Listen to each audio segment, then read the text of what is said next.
Psychologists have known for some time that we have two operating systems for processing information within the brain, working at the same time but doing very different things with the same information: the conscious and the unconscious. The conscious is part of our new brain, developed fairly recently. This is where most of the clever thinking goes on: problem solving, decision making. It is slow in operation, taking several seconds to process even basic information and to make decisions. It is very limited in processing power, just 8 bits of information at any one time, and it is driven by taught rules about how to do things and how to think. It relies on logically processing data. We believe that it is in control because in our lives we see all of the achievements of the conscious: technology, civil society, agriculture. The list goes on. The unconscious, on the other hand, is rarely seen working. It runs constantly and effortlessly in the background, handling all of our routine information processing, a sort of autopilot.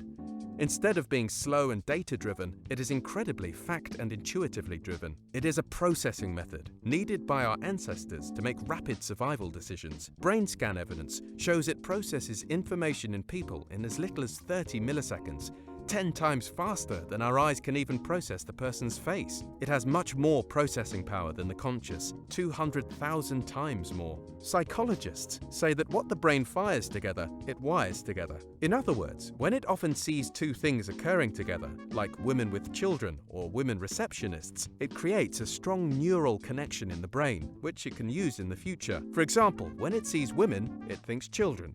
And when it thinks children, it makes the connection to women. This is very convenient for the brain. It prevents it having to use the conscious to think about every new person or situation as unique. The brain makes these neural connections from the patterns we see in our lives, but also from the media we absorb and what the people we care about say, as well as our upbringing. Once wired, they are hard to unwire, and we can use them automatically and without knowing it. It is our caveman or cavewoman brain. Let me put things into perspective. If the processing power of the conscious was the size of a table tennis ball, the processing power of the unconscious is a table tennis ball 200,000 times larger, or 2.4 meters across.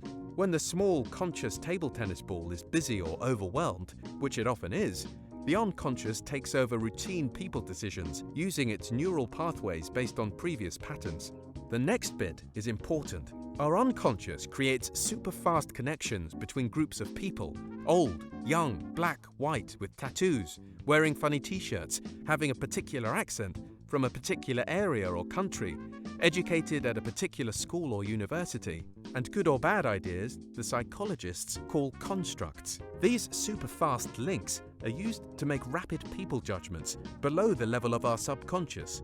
The conscious thinks it is in control, but the unconscious calls the shots and leaves the conscious to believe it is in control by rationalizing decisions the unconscious has already made. These super-fast people decisions are useful in making our lives run smoothly. Most of the time they are good enough, and our ancestors avoided the saber-toothed tiger or lion. But these days our people decisions result in real impacts on the lives of real people. Who gets the job? Who gets the most rewarding work? Who gets the best pay or bonus? And who gets promoted or fired? We tend to wire more positive connections for people who are like us, who look like us, sound like us, share our background, culture, and interests. That leaves people who are less like us not being treated as positively. Don't get me wrong, often these more positive wirings for people who are like us does not lead to obvious negative behavior towards people not like us. This doesn't make us a bad person. It makes us human. But when we make important decisions about people, we need to take extra care.